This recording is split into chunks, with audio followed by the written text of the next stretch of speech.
Howdy, folks. I'm Jody. I'm Justin. And we are doing numbers 30 through 21 of our top 60 games ever that we have played. Yes, we are. I'm very excited, and I'm a little intrigued because as I was perusing our shelves, collecting the games for this list, I couldn't find a couple of the games on my list. So you know what that means.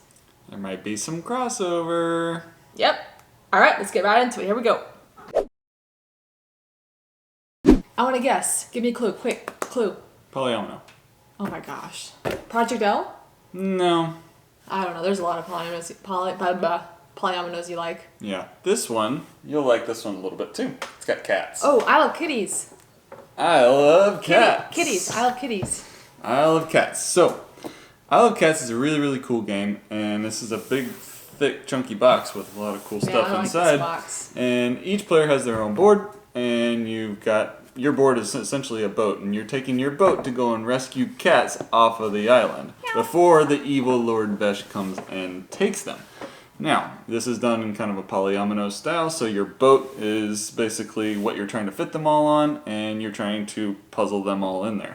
Really cool. Really, really love this game. Find that it's a good polyomino for a lot of people. And card drafting. You like both of those. I do like card drafting too. Yeah. So combining those two makes for a great game for you. Works well for me. Okay. So my number 30 is a new game. It came out in 2021. And this is yet another one that I want to play with you. And it happens to be another big box. Oh. Merchant's Cove, ladies and gentlemen.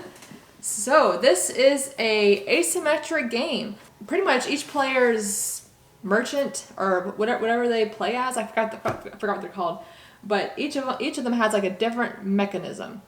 And I am really intrigued by that. I still have yet to play every single character, but I really love the dice one and the one with the marbles. I'm a sucker for production, components, and this just delivers that for me. I love the way it looks. I love that each player has like their own way to play. I mean, you've got the dice placement one, you've got a roll and write one, you've got a tile one, you've got all kinds of things, like a Mancala one. I think we have another one up there. That's the Dragon Rancher, where I think you have to collect dragon poop or something. I haven't played that one yet, but I really want to play that one. And I want to play this game with you really badly because you might like it. It's not overly complex. Basically, you're trying to sell goods to these adventurers that are on their ship to the whatever the world is in this world. I don't know what the Merchant's Cove. The Cove. So I mean, the production is just a big production. I like it. You got those little boats that you put your meeples in, and just all kinds of fun goodness. And did I mention I love the marbles? You did. I love you the actually marbles. did. Yeah. Yes, I really enjoy this game. Dual layered boards. This is just for me. This has actually opened my eye more for asymmetric games. I kind of put those in the back burner because I didn't want to have to learn all the different players in order to teach it.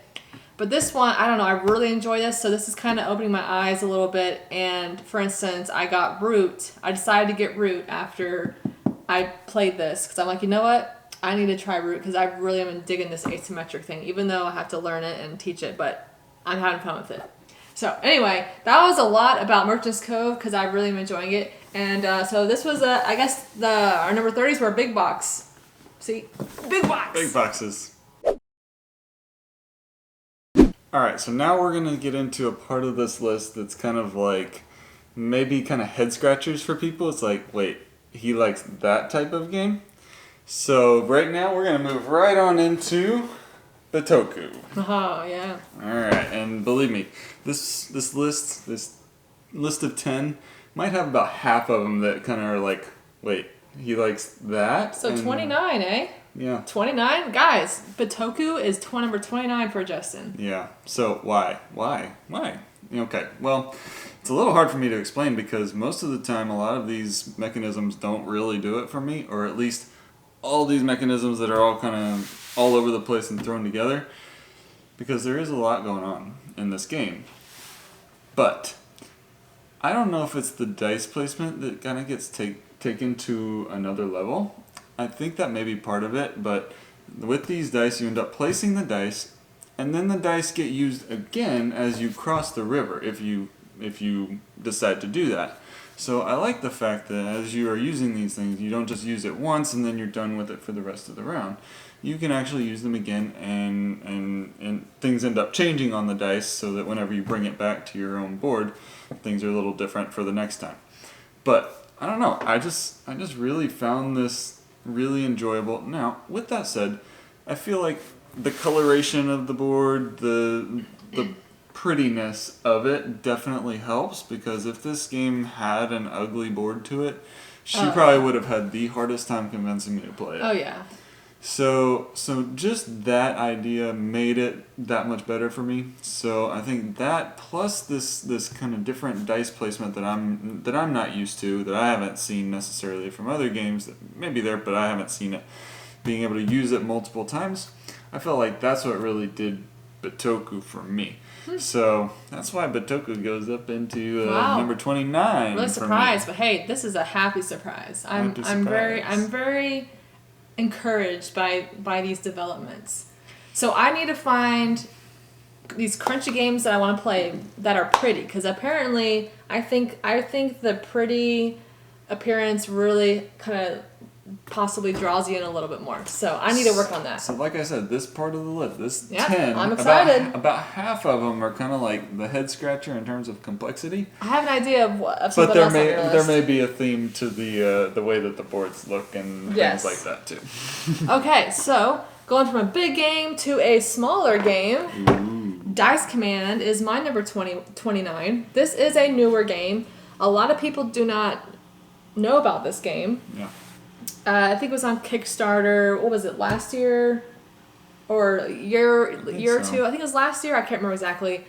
You know, it wasn't a huge funding or a big project or anything.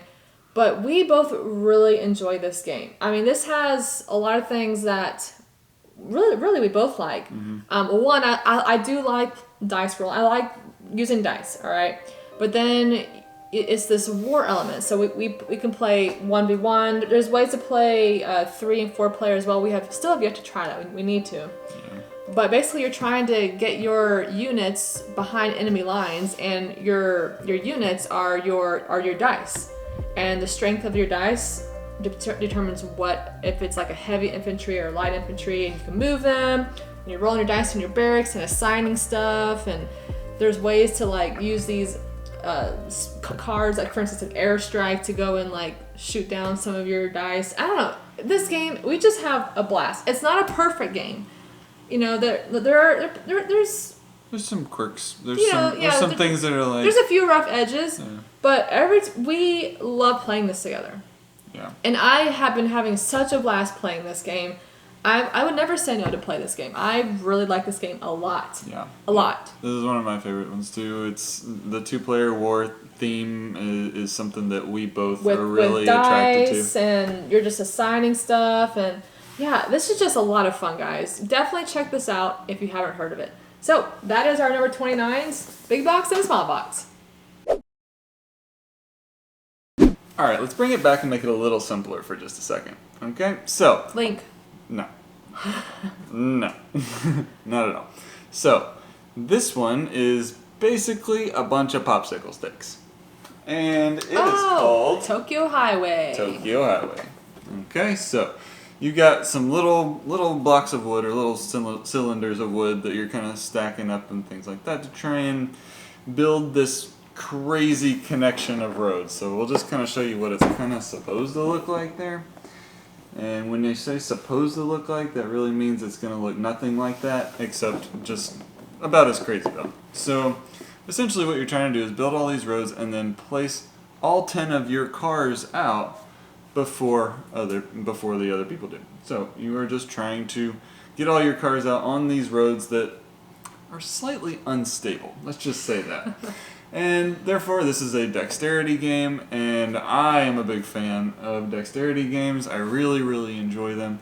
I've found that this one is excellent, really simple to learn, really quick to get going, and whenever you're all done, the most fun part is actually giving it a little earthquake. Yes. And actually watching everything come down. Yeah, that is definitely a highlight. So it is actually really fun to do that. But this is one of my favorite little dexterity games. Really have enjoyed this quite a lot. So that's it comes with tweezers. Comes with tweezers, so you can place those cards very carefully. Yeah, I'm not good at this game. I don't have the most steady hand, but yeah, it's definitely a fun one for sure. And it just looks really cool when you're done. Yeah, it looks really even cool. though it's a bunch of popsicle sticks. Okay, so mine is actually, I believe, over there, and it is a Reavers of Midgard. Whoa! So you know what that means, guys? This is gonna show up somewhere on his 10 here because he has it. He's getting it for me. So this is a lovely game. I really enjoy the aesthetic. Some people might say it's busy. It can be busy, but I just really like it. Lots of color. But this is another one where kind of like a Euro game. You got some dice stuff going on. You've got engine building, set collection.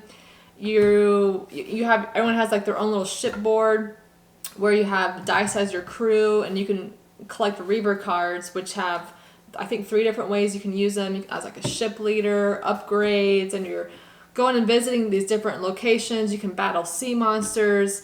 I really enjoy. What is the one that we like where those tiles, you can go and get the tiles where you flip it over and you get like different goods, and it's like a surprise. It's like mystery. It's like Christmas every time you go. I really enjoy. I just pick them love up that. And then I love that in flip games. I need to find more of those games. Yeah. But yeah, this is a fun one. Lots of dice, lots of colorful dice. I mean, you got yellow, blue, red, and all kinds of tokens, and it's just a sprawling production that I thoroughly enjoy. Yeah.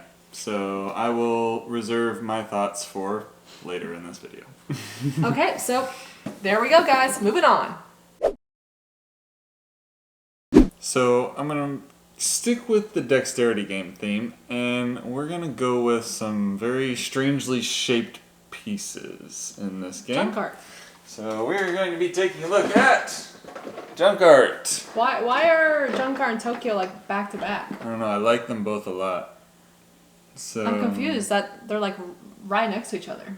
I don't know. I like them both a lot. They were both similar, and I was trying to figure out which one should go ahead of the other, and eventually I settled here, but I don't know. Surprised like there weren't other games in between or something. No. Well, good choice. They're very even. They're very even. So, Jump Cart is really pretty easy. Now, there's a few different scenarios that you can play, but essentially what you have is a little platform that's about 1 inch by 1 inch, and you've got a bunch of crazy shaped pieces, and depending on the scenario that you're trying to do, you're trying to stack all these weird shaped pieces up onto your single little platform. And let's do a quick demo. And as you're doing this, obviously you're trying to balance very oddly shaped things that really should not be balancing on top of each other. And some of them have like little grooves and kind of unique ways to kind of put things in. So you kind of have to be pretty creative with this whenever you start placing things. So, but anyway, this is Jump Cart. This is just loads of fun because when you get together with a group of crazy friends or something like that, there's no telling what kind of craziness you're going to create with all these pieces, and then that happens. Everything falls, and it is a riot. But there are a lot of different ways. Like each city has its own set of rules and stuff of how to play it. Right, but again, just another dexterity game that I really, really enjoy, really, really love, and find that it is quite fun for the whole family. It is. All right, moving on. So we got a very pretty game. It's a newer game, came out in 2021. Lots of critters, competes with Everdell for artwork and cute critters. Critters. We got Meadow. Very, very cute, pretty game. Lots of cards in this game. It's just mainly a card game. But man, guys, the art on these cards, the illustrations are incredible. They really are. It's so pretty to look at. I literally could just look at them all day. I mean, it's just amazing. Everdell has been by far like the best looking game in my opinion, with the art and illustrations. This is competing with Everdell and how it looks. It's pretty. So basically, there's this main board that has a bunch of different cards, and you're placing out a token to choose a certain card on the board, and you're trying to play it in your surroundings area, your meadow, and just kind of get a bunch of different species, landscapes, and they kind of play off each other. Just try to get the most points. And oh my gosh, I mean, guys, you have a cute little mouse, and you have a cat, and you have tons of birds, and oh my gosh, it's way too cute. But the gameplay is fun. I think you like this one as well. I like this one, yeah. So I definitely want to play this one a little more. And oh my gosh, it's so cute, guys. Just look at it. Just look at him. Anyway, yes, okay, I'll stop. Yes, that is our, what number? 27? Something like that. I want to guess. Give me a clue. Card game. Trick taking. Oh, Cooperative. I know what it is. I forgot the name. Then tell me. The Crew, or what is it? You're right. It is The Crew. Yes. The Quest for Planet 9. So, I really like this game. Wow, this high. Yeah. Wow, okay. Yeah. I actually want to play this. More. Okay. So, it's cool. It's a cooperative trick-taking game. You are trying to work together, not necessarily knowing what everybody has, but you are trying to work together to get one person to get certain cards. So there's a couple different versions of this. We have only started on this one. We haven't gotten here yet, but there are 50 missions inside of this one. I'm assuming 50 more inside of this one as well. And those missions get progressively more difficult as you go through. So I'm really excited to keep progressing through this one because I've really enjoyed this quite a lot. I'm surprised. I didn't know you really liked it that much. Yeah. So yeah, we'll have to keep playing it then. I didn't realize you liked it that much. Yeah. So cool. I really like this. The Crew, Quest for Planet 9. Yeah, and I like not like there's a whole lot of theme, but you got space and then underwater stuff. I love those themes. Okay, moving on. We got some war. We got Memoir 44. We like playing this against each other. 2-player working. Yes. I really enjoy this game a lot. It's just a lot of fun having your units out here. You got, tanks and these little obstacles and different terrain, and you're rolling dice and moving your units around, trying to take out your opponent, and this is just a whole lot of fun. And it definitely has a little bit of that toy factor because you got all your little... Yeah, your little army men, minis. Yeah, I mean, growing up, I loved playing with G.I. Joes and army men and all that kind of stuff. I wasn't the typical girl. I didn't do Barbies. I did army men and G.I. Joes and stuff like that. Although I did collect Beanie Babies. Anyway, so I really enjoy this game. The gameplay and yes, the way it looks and the toy factor, it's just a lot of fun.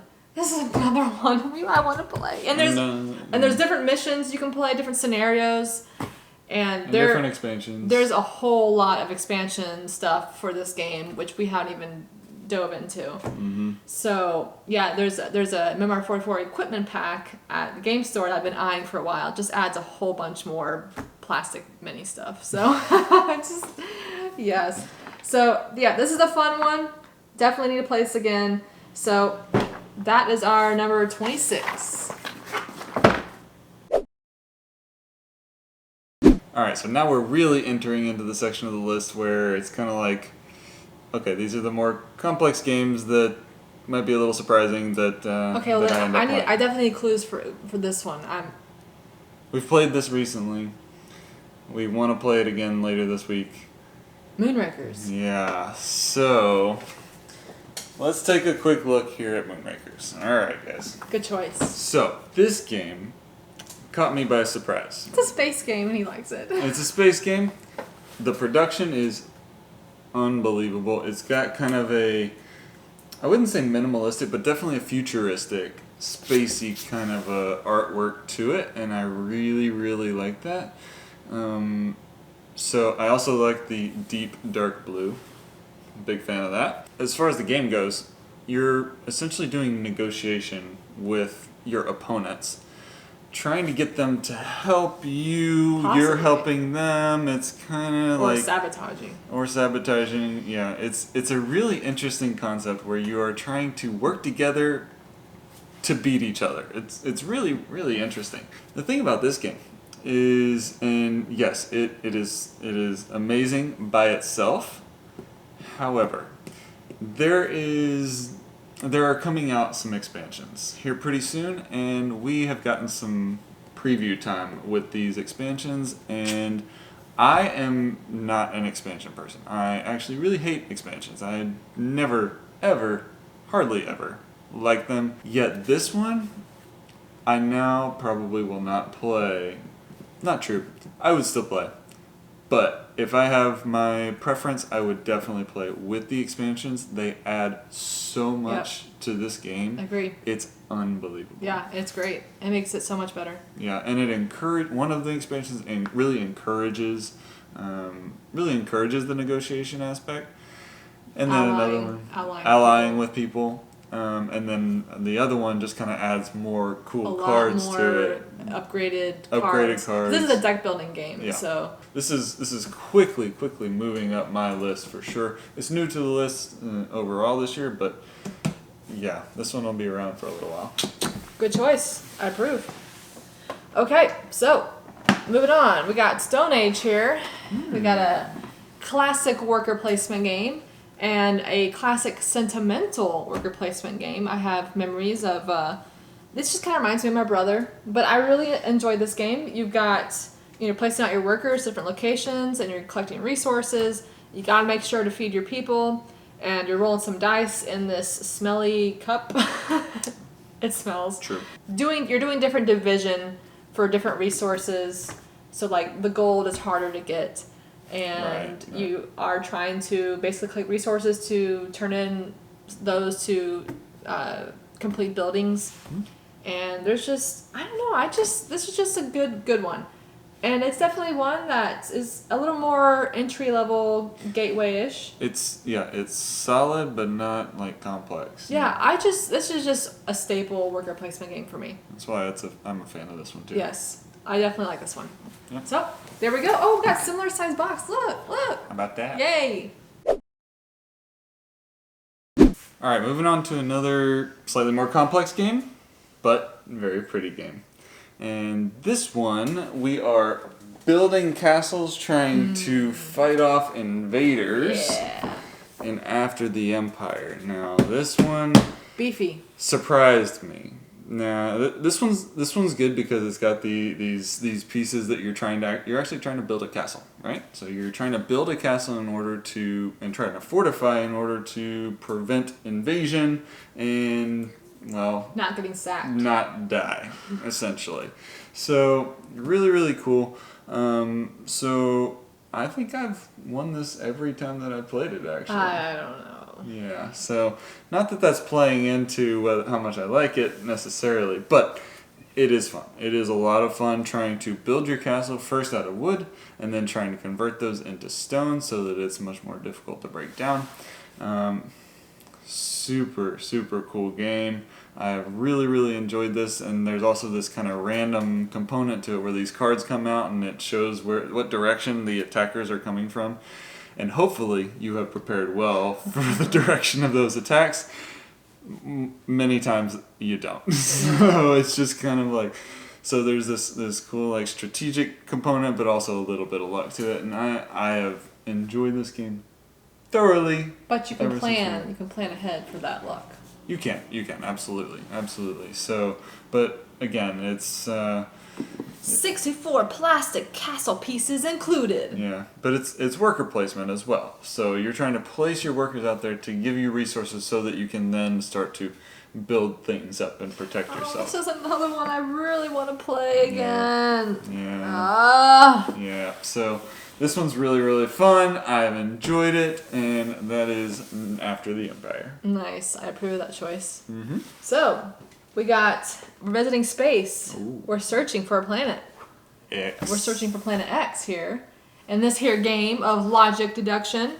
So yes, like I said, there's a lot of deduction in this game, and it's a lot of fun. It uses an app, which works great. Basically, the app is there to help you take some of your actions. For instance, if you want to search for like asteroids in a certain sector range, it tells you if it's there or not. Because basically, you have a bunch of different sectors. You're trying to find planet X. And there's all kinds of logic conditions, like gas planet may not be next to a dwarf planet. That's just, I don't remember the rules, but it's just a great one. In high school, I took logic, and that was one of my favorite classes. I loved logic. Okay. So any kind of this logic deduction, oh my gosh, it's just, I love it. Fun stuff. I love logic. Logic. So I want more of these logic-based games because, man, I'm digging it. And I'm pretty sure they're coming out with another one that kind of uses that system, but I think it's like animals, which, oh my gosh, animal space. So that was like two of my favorite themes. So yes, I hope so. I thought I heard that in the grapevine somewhere. It better be true. If not, I'd be very sad. Anyway, I love this game. You guys should check this out because it's cool. And this one's pretty cool too. Here we go. Moving on. What is it? All right. So, roll and write. Which one? Hadrian's Wall? Remember, this is the section of the of the list that's just like, I wait, what? I love this set of 10 for you. Yeah, this is great. This is different from me for sure. Oh, this is amazing. This is one of those games that when she first showed me this, I wanted to almost like give up on gaming because the way that these papers look that you're writing on, there's two of them, and they're both just like covered in stuff, and I just could not even begin to wrap my mind around it until we started playing. And I'm glad she got me to play this one because this has definitely become one of my favorite roll and write games. It is definitely complex, but it's complex in the sense that you're trying to plan on different things that are going to cause a chain reaction, right? So you start with a certain number of things, and then you apply those, and then it gets you this, which then might give you something else, which will help you get this, and that'll give you something over here, and then you've got all these different things that could be linking back to back to back to back, and that page that you started with ends up having all these markings on it and stuff like that. It's such a fun game. I could not believe that I actually liked this game when I got done playing it, especially when she first started trying to teach me the rules. Oh my gosh, I'm gonna hate this. But then as I started trying to link things together and trying to plan it out, it was super fun. Super, super fun. Absolutely love this game. This set of 10 for you is giving me tons of hope. And I'm not done. That I'm slowly winning you over to the dark side. To the slightly more complex. I mean, yeah, you still like your light abstract stuff, but you're kind of dipping your toes into my world a little bit. So for this one, I like roll and writes. Yeah, but this is super crunchy. This is a complex roll and write, but getting into it with the roll and write helped me a little bit. But I don't know. The actual gameplay is what's keeping me there. All right, so let's move on. So we got a cute panda coming to visit town here in Takanoko. So this one I really like because 1, the gameplay, 2, it looks amazing. Yeah. I mean, you got cute little panda. 3, the components, the bamboo you stack. It's so cool. And 4, it's very sentimental. I have memories playing this with my brother. My brother taught me. Bunch of times. I can visualize us playing it together, so lots of memories. But guys, I mean, do I need to say any more besides cute pandas? You're just building bamboo, and the panda goes around, eats the bamboo. When the gardener goes and grows the bamboo, and you have irrigation canals connecting things, and you're trying to fulfill objectives. Guys, cute pandas, stacking bamboo. That's all that needs to be said. Yeah, it's a fun game. We love it. It's a classic for us, and like she said, lots of memories. So, there we go. Hadrian's Wall and Tekenoko. 22. Let's go. And Let's go. We've actually already seen this one in this video. So, we are taking a look at Reavers. Reavers of Midgard. Okay, so let me just kind of explain on something here a little bit. Butoku and Reavers of Midgard both gave me similar feelings. Not necessarily because they're the same game, but because it's a big board, it's a pretty board, there's a lot going on the board, but there's a lot of different places that you're like placing things and doing things. It's just, there's a lot to it, and both of them are super, super point salad. So you are liking point salad Euro games that look great. I just need to keep hunting for those, and I'm excited about this. This is just such great news. Yeah. So I have enjoyed Reavers of Midgard every single time, and yes, there's a certain area on the board that I like to go. You go there like every single turn. Just about every turn. It's that Christmas feeling you want every turn. Need my dopamine hit or something. I don't know. Every turn you go there, it's a little obnoxious. Pretty much every time. So, and this one, I think both of us liked a little bit better than Champions of Midgard. Oh, for me, like night and day. I am not a big fan of Champions. Yeah, Champions. I liked the gameplay of Champions. Yeah. I think for both of us, the way that the board looked, the characters on the cards, it was just like the look of it wasn't as good.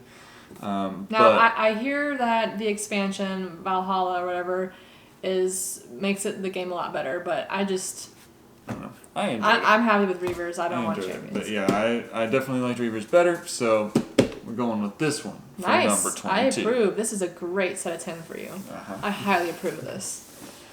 All right. I'm really excited about this one, guys. Number 22. Brand spanking new to our board game shelves as of like a few months ago. Mm-hmm. And loads of fun. Big box. Can you guess? Lots of dice. Big box, lots of dice. Oh, guys. Hey. Dice Throne Season 1. Man, thanks Shanley and Alicio for breaking the bank for us. And future breaking the bank for whenever I get Season 2 and possibly the Dice Throne Adventures or whatever. Mm-hmm. Oh, man. By the way, I'm also pretty good at this game. Whatever. Just saying. I mean, I've played this game 3 times with 3 different characters, and I've won twice. So, you've played it a lot more than me. But I'm just saying. Anyway. Yes, this is awesome. This is a glorified Battle Yahtzee, pretty much. And the production quality is amazing. There are so many different characters. I mean, you've got the Shadow Thief, Moon Elf, the Ninja, the Monk, all kinds of stuff. I mean, and each one plays differently. Mm-hmm. And you have these different tokens. Guys, this is great. I don't know how and why I overlooked this for a while. I don't know. I guess I didn't know much about it and just was like, meh. But, it's so good. It's so good. It's pretty fun. So, I'm definitely going to be getting Season 2 at some point. I know Dice Throne Marvel is supposed to be arriving soon to people, but I'm just not into Marvel. One of our friends are getting it, so I'll play it with them, I guess. But, guys, great game. Definitely check it out. So, that is our number 22s. Alright, so we're going to come back to my type of game now. Link. Okay? No. But it is kind of puzzly, and it is kind of polyomino, it is kind of minimalistic, and it is... Project L? Project L. So, here we go. 21. I honestly thought this would be higher on your list. It might go up in the future. Huh. But interesting. I thought it'd be in the single digits or the teens. Not quite. Not close, quite. I guess. But we're getting 21. close. We're getting close. But it might, like I said, it might go up in the future because this is a really fun game. And again, this one is one of those that's just like simple rules, simple to learn. Nice pieces. I like the minimalistic look of it. the tactile component, all of that. And then, of course, the polyomino or puzzly style thing, but it's like a bunch of puzzles. And it's like, wow, lots of puzzles. Yeah, Super and they're fun. dual layer puzzles. Dual layer puzzles. Yeah. Makes it extra fun. Oh, yes. Double the fun Definitely. with 2 layers. Definitely. Whenever you stick them in their slot. Is there anything better than that? I might think of 1 or 2 games. Continue. Anyway, Project L. I love this game. I love the look of it again. It's just simple, minimalistic. Except for the smudges you get on this box. Yeah, that's true. It does tend to show all of our greasy fingers. Oh, okay. Let's move on. Move on. My number 21 is actually over there. Uh-oh. It is another crossover. It is After the Empire. Ooh. This game is just so cool. I need to play this again. And guys, look, you got this like fireball coming into the castle. So, yep, we got worker placement, tower defense. I feel like they go great together. It's just loads of fun. I mean, you've already talked about it some, okay. Yes, it has that big, beautiful production, which I'm just a sucker for. But I love the gameplay.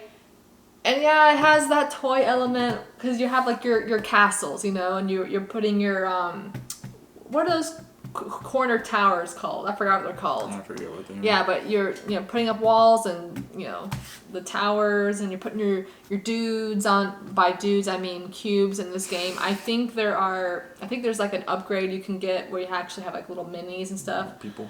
But the dudes, as in cubes, you put them on the wall or inside, and oh man, this game is fun. And did I mention it's gorgeous? Mm-hmm. So yeah, I need to play this again soon. It's so good. Beefy box. But yeah, we had 2 crossovers so far, so that is our number 21s. So apparently this is like the beefy game. It's 10. I mean, guys, this is just 3 games right here that are on my list. Look how you got After the Empire, Dice Throne, and Merchant's Cove. Like, that's just 3 games. And then we have other big box games. Yeah, we do. Oh, this is a fun set of 20. 20, yeah. So, I mean, how many new ones did you have?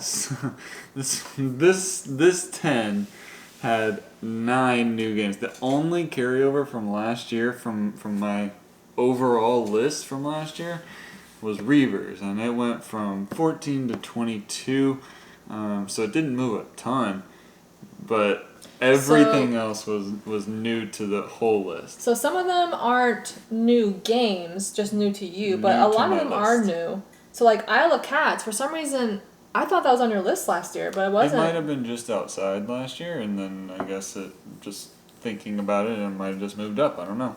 Interesting. Well, I got 6 new games on my list. A handful of them are newer games. I think most of them are new games. But I had a handful of games that dropped from last year. And several of them were actually in my top 10, I believe. So, for instance, Takenoko, the Cute Panda game, was my number 2 last year. And is now in the 20s.